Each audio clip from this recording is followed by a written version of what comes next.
You're listening to Sox in the Basement, a production of the Broadcast Basement Limited, where every show is 30 minutes of good and comes from a basement bar on the south side of Chicago. Pull up a stool, pour a cold one, and join us right now for Sox in the Basement. Heard everywhere podcasts can be found, and always at soxinthebasement.com. So I had completed the entire episode of Sox in the Basement. I sat back and watched the Dodgers-Yankees. I enjoyed the fact the Yankees gave a little bit of fight. I even enjoyed the two fans that ripped the ball out of Mookie Betts' glove. I'm not saying they were right. I'm not saying they weren't fools, but I do enjoy some tomfoolery in the World Series. They got what they deserved. They got thrown out of the game, and the guy's a season ticket holder, so he probably lost his Yankees tickets forever. Series is 3-1. I bet you the Yankees win the next one and it goes back to LA. Dodgers are going to win it though. Michael Kopech killing it. All he had to do was become a relief pitcher. We said that for years on this show. Good for him. It's awesome. But the first part of this episode of Sox in the Basement discussed that series. Talked about Kopech, where he is, and talked about all the possible managerial hires. And then Will Venable got hired. Scott Merkin, first on it. Good friend of the show, been on Sox in the Basement multiple times. Late on Tuesday night, the White Sox hired their 44th manager in franchise history on Will Venable's birthday. Happy birthday to him. It is not official via the White Sox, but we're seeing multiple beat reporters, national as well, backing up Merk's sources. And it seems like the White Sox got their guy. Or actually, it seems like Chris Getz got his guy. Because it was my belief all along that even though you saw all these names changing when lists were coming out, Venable and Phil Nevin were always on the list over the last week or so. Nevin felt like Tony La Russa's guy. Venable seemed like the guy that Chris Getz would want. This is a guy who turned down the Mets for an interview last year. This is a guy that the Marlins were also chasing. In fact, he was one of their final two candidates. Did Chris Getz just fend off Tony La Russa's influence and outbid the Marlins for the hottest managerial name out there on the market? The heir apparent to Bruce Bochy with the Rangers. A guy who was a special assistant to Theo Epstein during the 2018 and 2019 seasons for the Cubs, third base coach in 2020, Red Sox bench coach in 21 and 22, and multiple teams across Major League Baseball were gunning for him, and he takes this job. That's crazy. Like, I believe that he's going to get his pick of his staff. I believe it's going to be a really good deal for him because this is only one of many deals that seem to have been available to Will Venable over the last couple of years. We'll see, but I mean, like, that's my take on it. This guy had all the power. He didn't need to take this job in particular. He could have sat around with Texas. He could have interviewed with the Mets last year. He could have taken the Marlins job. For some reason, he wants to manage a team coming off the worst season in Major League Baseball history, modern baseball history. I mean, I guess you don't have any pressure when you take that job, right? Like, he could improve this team by 20 wins. They could still have over 100 losses, and he would look like a genius. I truly believe that the hiring of Venable tells you that Chris Getz is in control. He had that meeting. He convinced Jerry that he needed to restructure internally. You see the entire international scouting department upended, revamped. Guys are getting fired left and right. Chris Getz is clearing the decks, and then he gets a manager that seems like had to be his pick. Rick Hahn didn't get his pick, but Getz did.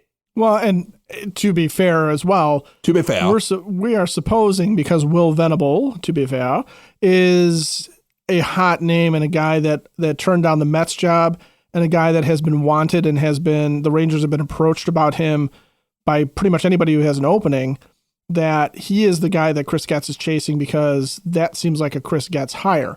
For all we know, that could be Tony La Russa sitting there going, well, if this guy's suckling at the teat of Bruce Bochy is a guy that I know, go and get Venable. And it could very well be that Chris Getz is looking at it going, you know what, I like what Phil Nevin did with the Angels when he was handed a no-win scenario and still managed to squeeze some juice out of that lifeless bunch too. Phil Nevin's an upgrade. That's the thing. But I think you look at the Venable thing and you say, this is the most highly sought-after managerial candidate of the last year or so across Major League Baseball. Venable is, if I'm not mistaken, Venable's the assistant manager, right? He was the heir apparent to Bruce Bochy. He may already be basically managing the Rangers with Bruce Bochy sitting there giving him some pointers and tips and holding the manager title. I mean, we don't know the dynamic. You and I don't think are privy enough to know the dynamic between Will Venable and Bruce Bochy right now. But the Rangers is a franchise that has a lot of, they're just in a lot better position. They have invested in that team. They have talent there.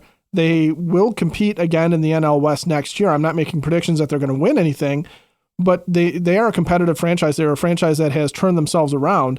And so Venable may be looking at that going, I'm comfortable here. I like it here. I know these guys. I know this organization. I know the ownership.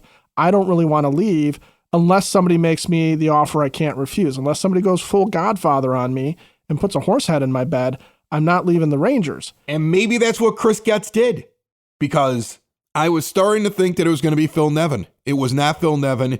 It was Will Venable, the 44th manager in the history of the Chicago White Sox, and long may he reign. The longer he sticks around means he's doing a good job. We're improving. We're getting better. Let's look at the offseason now. We're going to get into that on this episode. Senator Bill Cunningham, state senator. Also, we have clips from him talking about the 78 project, the farce that is Jerry Reinsdorf acting like he's going to leave. And I think the next thing we're all going to watch over the next day or so, Sox will confirm this, and we're going to find out what the staff is going to look like. Again, I just can't imagine a guy with the options that Venable had blindly having to take staff, coaches that he didn't want on the team. He could have stayed put in Texas and kept guys around that he liked. He could have gone to Miami. He could have interviewed with the Mets. You know the White Sox want to keep Grady Sizemore around. You know that. Does he end up on his staff? Does Venable want him there? Maybe Grady becomes a minor league manager. I don't know. Chris Getz has to avoid doing the same thing with Grady Sizemore or another member of that staff that Kenny Williams did with Darryl Boston. Keeping his friend, keeping somebody he wanted around in that locker room who's reporting back as to what's going on. I want my manager to be able to pick every single person on his staff and then be in charge of them, and they know that they report directly to him. We keep hearing about new structure, people knowing who they report to now, the analytics department being renamed, new scouts, all this stuff. Everything's being structured a little bit differently in the front office. Don't stop at how it works with your manager. Make sure the manager talks to the GM and everybody else runs through the manager, and let him decide who's going to be in there with him. I know I'm asking for you to do something that's against the White Sox way, but outbidding the Marlins for a hot managerial name and not going with a tried and true old guy that would have made it feel like the Tony La Russa hire, that would have made it feel like Tony La Russa had something to do with it, that's also not the White Sox way. So there's hope, and that's what we're going to be looking at this week.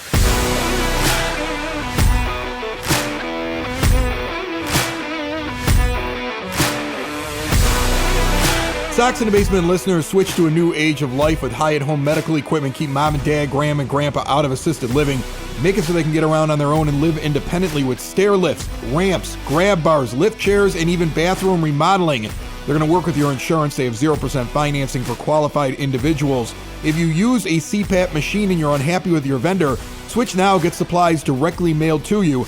And Hyatt Home Medical Equipment has the latest and greatest in continuous glucose monitors. See everything that Hyatt has to offer at HHME.com. So I do want to get into the roster and things that might happen after the manager is finally selected. And I think that's coming here in the next couple of days.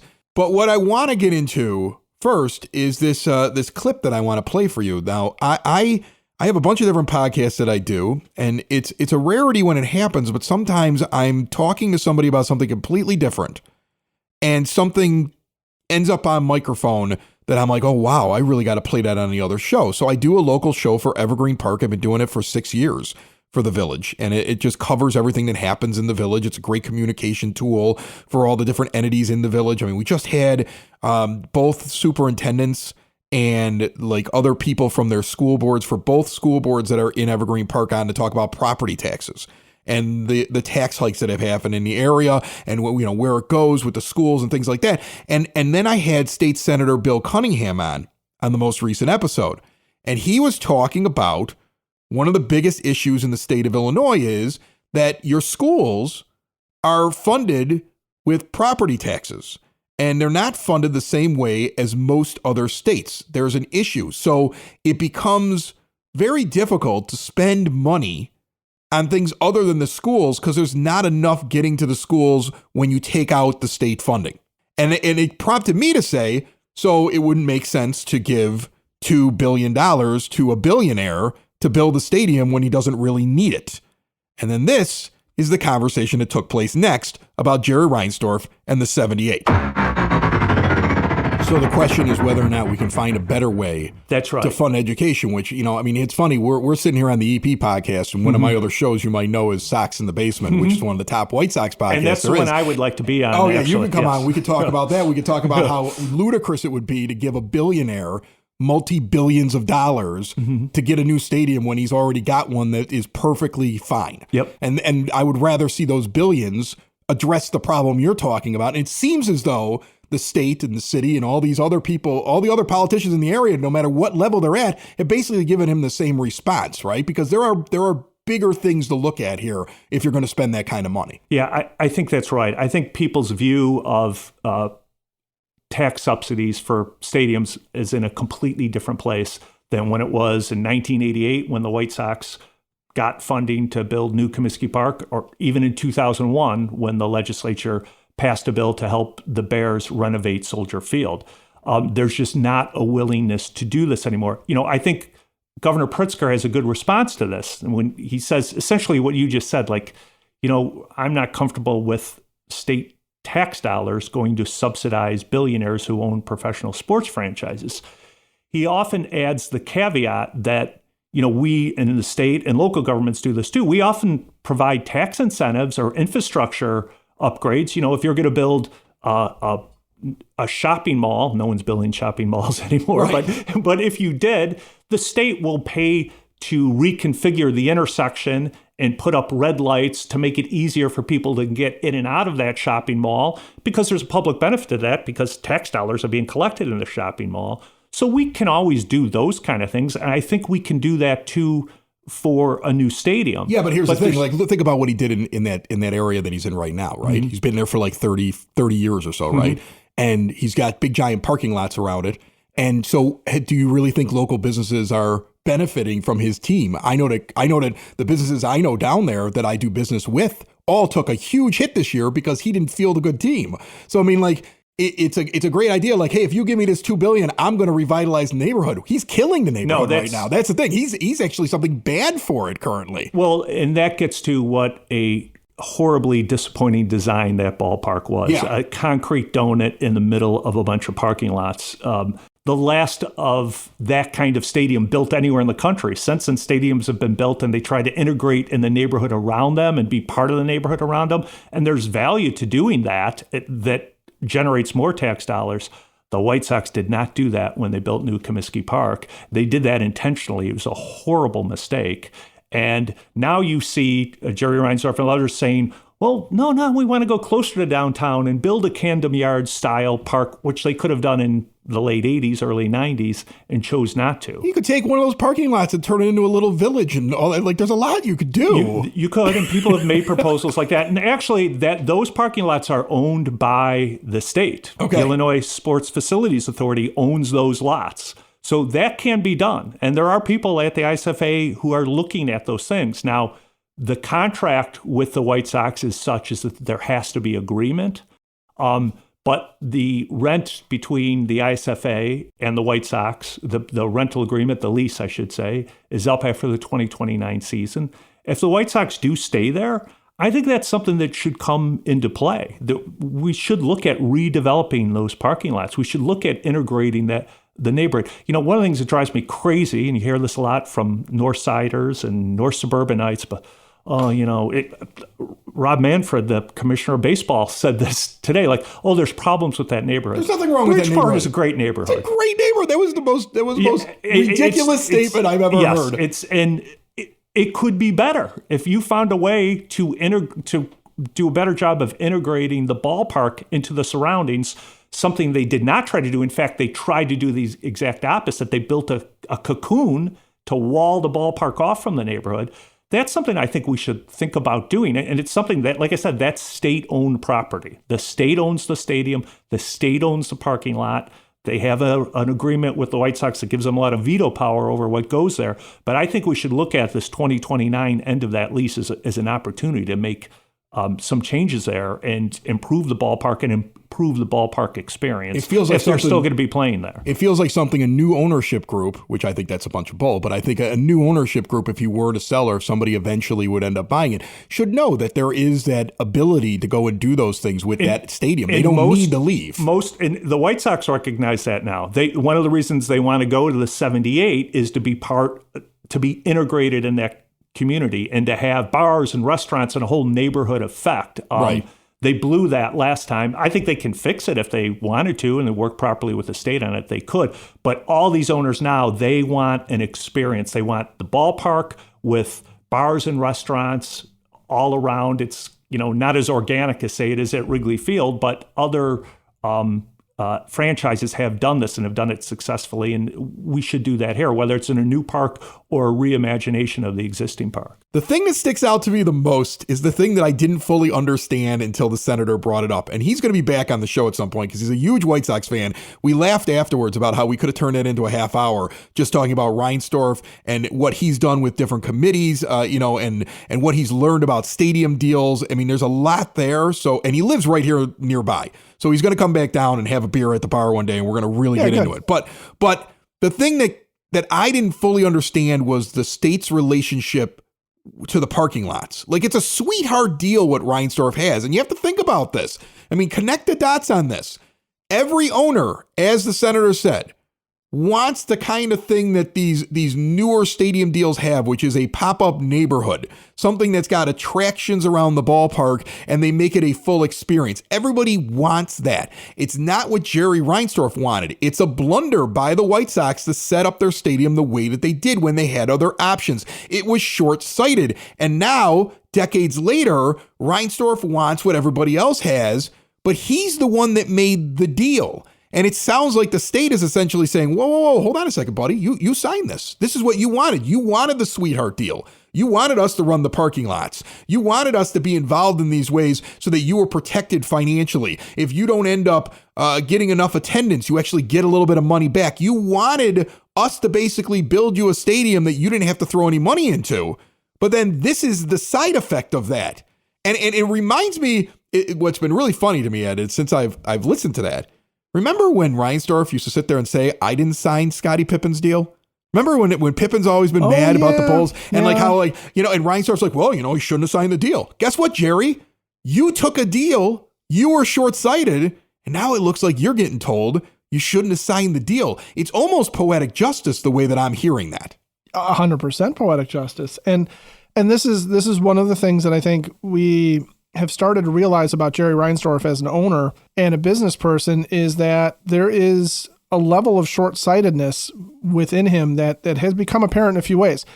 One of them was the stadium itself. Remember, that stadium was built. It was very much a kind of a throwback to more of the cookie-cutter stadiums that had been around the majors, built in the 60s and 70s, and were not reflective of, what was to come. Camden Yards opens about a year later, and is this sort of glorious, beautiful kind of throwback to the golden days of baseball. And it's a known thing that Jacobs Field at the time and Camden Yards, which were both built at around the same time, the same architecture firm admitted in interviews that they showed those plans to the White Sox and they didn't want those stadiums. No, and instead what you ended up with was the gray and powder blue and the metal trusses and all that stuff. That's just really, it's not a bad ballpark by any stretch of the imagination, but it lacks some of the character that you see now around the majors. And what you look at with that is, oh gosh, how short-sighted was that? And not owning the land, not owning the dirt upon which your building is built is something that I would think a guy who made money in real estate would really understand, like, this is how it is. But I bet you Jerry wanted flexibility back then. I bet you what he wanted was he wanted just a lease or a contract that he could turn over and get out of if he needed to in the event of a sale, in the event that he wanted to get out of the White Sox. He's never done it, okay?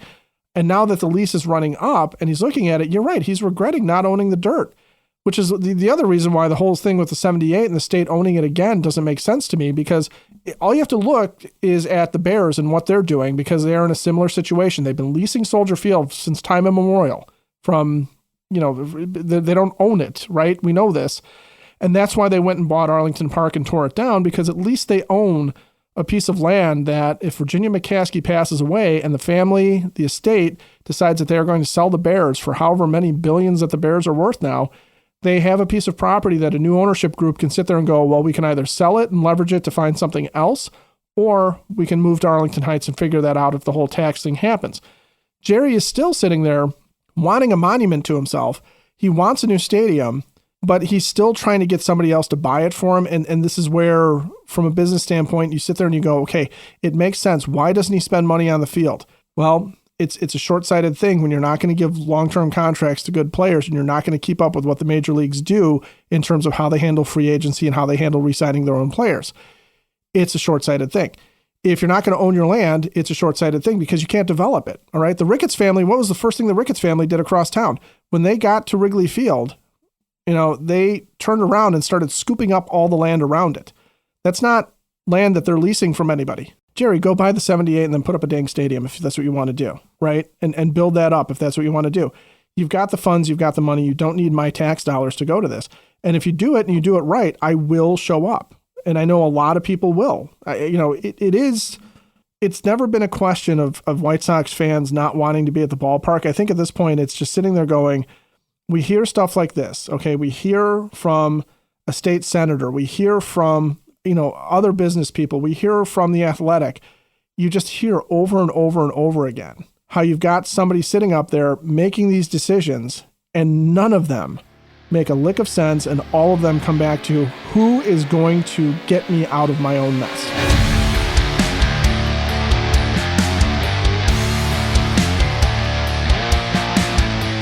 Sox in the Basement listeners trying to make the most of your money, give a call to Tom Walsh, your Edward Jones financial advisor. Located on the corner of 111th and Kedzie, but serving the Chicagoland area, Tom has a get-to-know-you approach and a do-the-right-thing attitude. He's been doing this for decades. It's all about knowing your options when you're investing and planning for your retirement. No matter what stage you are at, it costs nothing to check in with Tom. Give Tom Walsh, your Edward Jones financial advisor, a call today, 773-779-0023. Edward Jones, member SIPC. Let's talk real quick before we get out of here about trades, because I'm starting to see fans do what they do when it comes to it. Everybody's doing it. The radio stations are starting to throw it out there. Podcasts are throwing it out there. Bloggers are throwing it out there. It's that time of year. It's that time of year where people use the trade simulators and they start saying, well, what if we traded this guy and got this guy? And I always try to avoid it on this show because to pull off a trade, the team that's making the trade has to evaluate the players in a similar way as the trade partner. They have to be willing to make the trade. It lines up on paper, but we don't know how these teams and how these front offices really value these players. So it's so hard to predict specific deals. It's fun to do, but it's hard to predict. And as I look at all the little proposals I'll see on social media or something that I'll read in a publication or hear, I think to myself, I'm not concerned about who gets dealt and what you get back for them, like the actual names. I just want to see smart moves that change my baseball team for the better. Like, I'm okay with anybody on this roster being dealt. I remember last year, actually, especially in the first part of the season, don't trade Crochet, don't trade Luis Robert Jr. But you could probably convince me that it was a good move to move on from them or anybody else on this team if the return makes sense. And that's all I'm looking for in the offseason. The biggest problem I will have with this offseason is if it isn't a roller coaster of guys moving off of this team because they're changing something. Like if they offer everybody arbitration or pretty much everybody arbitration, if they hold their cards and hold their team pretty much intact and try to convince me that better coaching will all of a sudden make this team better and make these players better, that's where I become angry. I instead would rather see suddenly a name get moved off of this team that makes me a little uncomfortable if I can look at the return and say, this might work, or it at least shows me they're trying to change something. Like if they move Noah Schultz, who's a big prospect right now, if you can justify the return and what it's bringing back is a piece that we need, and we're deep at pitching right now in young pitching, I can accept it. If you move Garrett Crochet and you bring back a couple of pieces that are going to be just staples in your lineup for the next 5 to 10 years, and there's a reasonable expectation of that, then I would trade him. And he's worth that. If Dylan Cease was worth what he was worth, if you see what players are being traded for in the return for them, that's what he's worth. Getz has to be able to hold out for the right return, not the garbage that was that trade with the Cardinals and the Dodgers midseason and getting, I mean, you got garbage back in that unless somebody proves me otherwise, okay? Miguel Vargas, I didn't like it the moment it happened. I still don't like it. I know they're probably going to play him next year and they're going to try to see what they have, but I just don't think you got anything out of that deal and you failed at that trade. You have to make moves that make me feel like you're changing for the better, and I don't care what name that you move on from. I honestly don't. The worst thing that could happen to me in the offseason as a fan is little to no movement, bringing back basically the same team, or watching a return come back that makes no sense.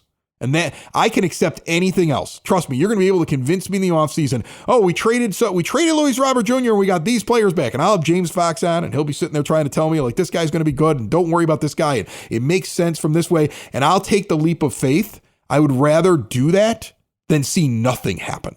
Right? I think that's how I'm looking at trade season this offseason. Well, yeah, and that's the important part of it is, one, it's got to be a trade that makes sense and moves the needle. Like, I would hate to see Garrett Crochet traded for a bunch of guys at the A or high A level where it's going to be a few years and you're doing that. That would bother me. Yeah, that would bother me because just at that level, you just don't know. Okay. But if you trade him even for prospects who are at the AA and ready to make the jump, or AAA and ready to make the jump level, that I think could be justifiable. And I think it's something that you could look at and sit there and go, you know what, this is an attempt to make this team better by taking care of a few glaring needs in one fell swoop.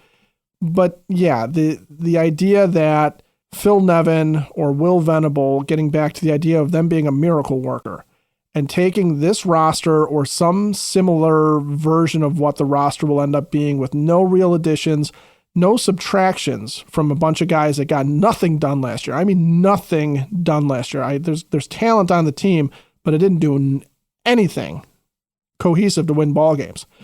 I don't care who the manager is. There needs to be subtractions off this team, and there needs to be additions of Major League Baseball players.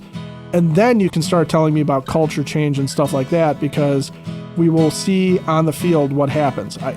And also, the last thing I'll say about it is I really don't care who goes away, and I don't care how good they do at their next stop. If you move on from Andrew Vaughn and he goes on to have an all-star season somewhere, just like Michael Kopech, good for him, it wasn't going to happen here. Sox in the basement.